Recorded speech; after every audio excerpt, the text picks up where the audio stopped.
ketchup on my face. Yes. Erica has this thing where, like, every time she eats something, there's a food on her lips. I don't know. But, like, I don't think I could ever possibly explain how real this is. Like, it's gotten so bad to the point where, like, I can just be like, So is it right here? Where is it? no, it's right here. Oh, really? I thought I could feel something there. No. I just need a little sweet treat. Oh my God. It's a problem. For one of us. All right. Let's talk about how we chose our donor. Yep. And I really love the story of how we first had a donor in mind. Mm-hmm. And I'm just going to say it. What are you going to say? He's a babe. Yeah, he is a total babe. He's a babe. That was one of the... And I said, Erica, if we ever want to have a baby, that's going to be our donor. Yep. And Erica thought this was comical because we did not want to have kids. Yeah, I was like, well, that's not happening. But if it did, I'll take one for the team. Well, I was like, hey, what does that mean? That is not how the story went, as far as I know. Did you say that? It just came out. Sorry, I'm so red. Okay, sorry. Okay. Okay, go back. Okay. So, what actually happened? Well, I did ask him. I said, hey, if we ever have kids, You want to be the donor. you're our number one pick. And he said, okay, well, you have to have them. And I said, why? He says, I just met Maggie. I'm not having sex with her. I was like, well, you're not having sex with me either. So Apparently, Jesus. it just felt right to come out then, you know? Yeah. I thought it really slid in. I'll take it back. I'm sorry. So we did have our first donor in mind, and he was a babe. And It was like years ago, before we actually wanted kids. yeah.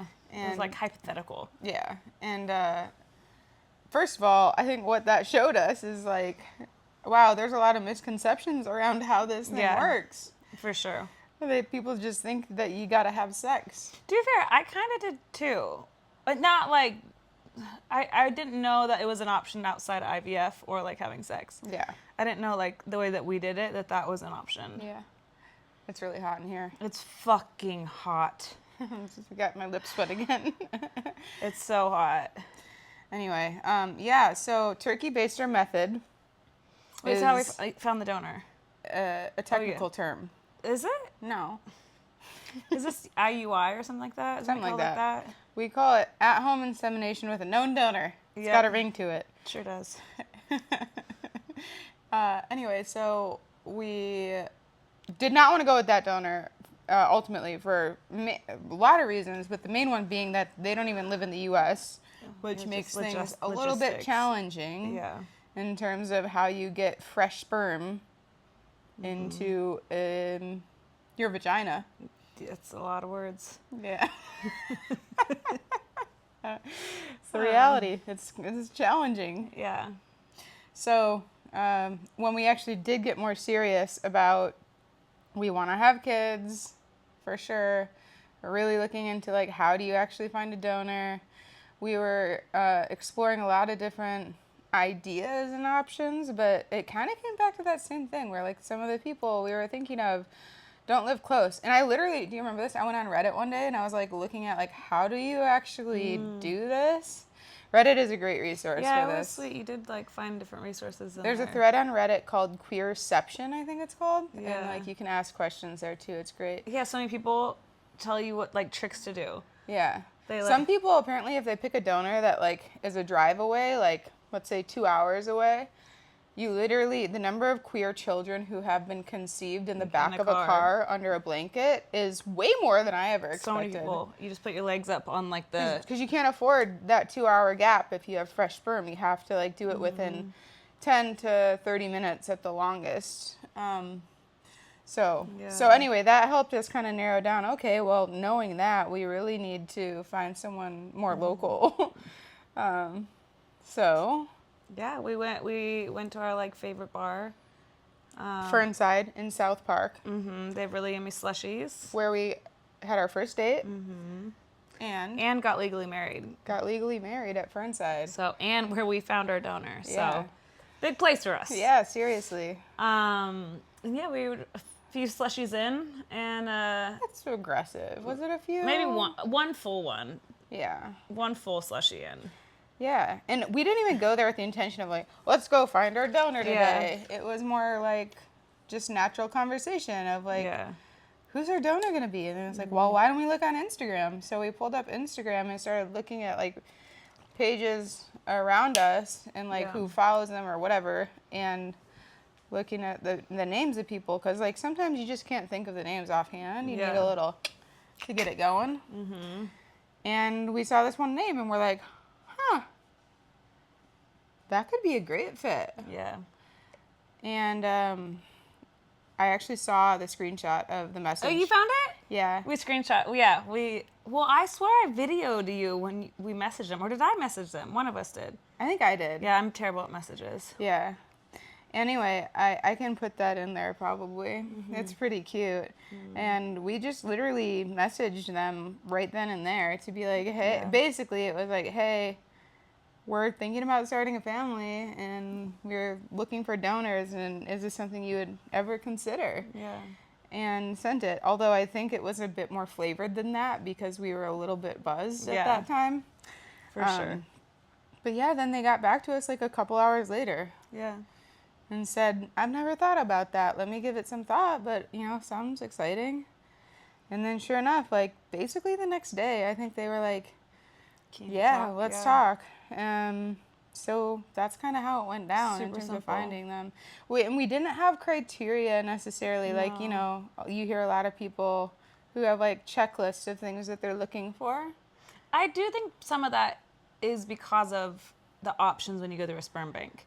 Oh, yeah, that's true. When you go through a sperm bank. Or just like any fertility clinic. They give you all the profiles. Yeah, like where they went to college, what they did, like sports, like all that kind of stuff. So I think it makes it so it's like easier to be like, oh, of course I want like a D1 athlete, or I want whatever, But we just wanted someone who was a good human. Yeah. Had like good like physical, mental health, kind. Yeah. And we found them. Yeah. And so basically we set up a dinner.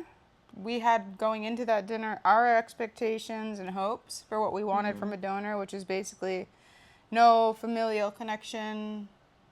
You're literally just donating a piece of your body for us to use to start a family. Yeah. And, maybe at some point down the road we could introduce the girls, but up front we want to have the choice to not. Yeah. If we want that to. And this person was like, same, like 100% on board. Yeah. With that plan, which was awesome. So much easier than I thought it would be. Yeah, it was so easy. I think it was like, it was just such a quick, I take a lot of time to make small decisions, but big decisions, it's like, oh, I'm going to do that now. Like every time I've moved abroad, like all the things I've done, it's like, oh no, this is my next choice. Yeah. And it was like with that, I was like, okay, we're doing this. And then sometimes I look back on it, I was like, wow, we just like made that decision and like ran with it, and we got pregnant on the first go, and now we're here. Well, I posted something about also like how we decided to try at the same time, and maybe we'll talk about that at some point too. But like it's a similar thing, right? Of like snap decision of like, okay, we're going for this, which is kind of cool. I love that about us. Yeah. Yeah. What else? Oh, maybe we got like legal documents done. Yeah, we got the legal stuff done too. And we got to get notarized. So it's like a legal thing. They can't come to us for custody. We can't come to them for child support. All the things are like buttoned up. Yeah. We don't want to risk anything there for sure. And we are going to have to do second parent adoption soon. Is it before they're born? You can wait till after in California, but you can always start the process before. So we're going to get going on that soon. And the other thing I was going to share is like the process of picking in general, if you go at home versus IVF, like I wrote about that too. We shared that, but like in a nutshell, it's way cheaper to go at home. Like basically free. You just have to pay for like some of the tracking stuff for like ovulation. Yeah. And all the like the medical, like the syringes and like the turkey basters. Yeah. Yeah. And that's it. And then it's non-medicalized in your own home setting. Yeah. Very fun. It's a great time. It was, what was I going to say? I don't remember. Maybe just how it's a lot easier than we thought, but we also like, I want to say that recognizing that like we are very fortunate with how easy it's been. Yeah. And it was always like, we went this route first because of finances, and we were like, okay, if it didn't work within so much time, maybe we'd look at the option to go another route. That's not totally true though either, because like we have friends who tried IVF and it didn't work. Well, no, but and then they tried freshies and it did. That term is so gross. It's just what it is. That's So I think obviously yes, financially, obviously yes, non-medicalized, all that felt better to us. And we just heard that it works. Word on the so street we're like, is why the would way we to go do the it. other way? Yeah. So it did work for us. And we chose to not do all the testing. Yeah, we didn't do any genetic testing or anything like that. We did STI testing. Yes. But I think that's probably it. Yeah, it was really smooth. A lot smoother than I would have ever imagined. Yeah. So? Now we got less than 3 months and we'll have... Yeah, 26 weeks in. And we're going to have 2 little girls. That's so wild. Yeah. They're moving and grooving these days. Yeah. Moving a lot. And the last thing we'll say about the donor. Wait, can we share the nickname? Oh, yeah. Yeah. We like to call our donor Maverick. Mm-hmm. That's not their name, obviously. No. We wouldn't share that. That's confidential. Yeah. But we have a friend who... we have a good friend who had a brain injury and in the recovery process, like we were telling they were still in a coma, all of our secrets. So we were telling them, we'd go and check in on them at the hospital, and we're like telling them all of our dirty secrets, you know, like, oh my God, and it was like during this process, and they knew that this is something that we were going to do, and so it was really fun to like share with them. And then, we told them who the donor was. Yeah. And then as he was coming out of the coma, his other friend asked him, do you know the name of the donor? Because we told them that we'd shared that information. And immediate response without hesitation. He said, Maverick. Yeah, obviously. But you didn't know him because he is like full of so much sass. So also like sarcasm, knowing he said that. Sass, yeah. Like, so our friend was literally like, is the donor's name Maverick? And we're like no. Who? But now we call our donor Maverick. Makes it easier. It's that way.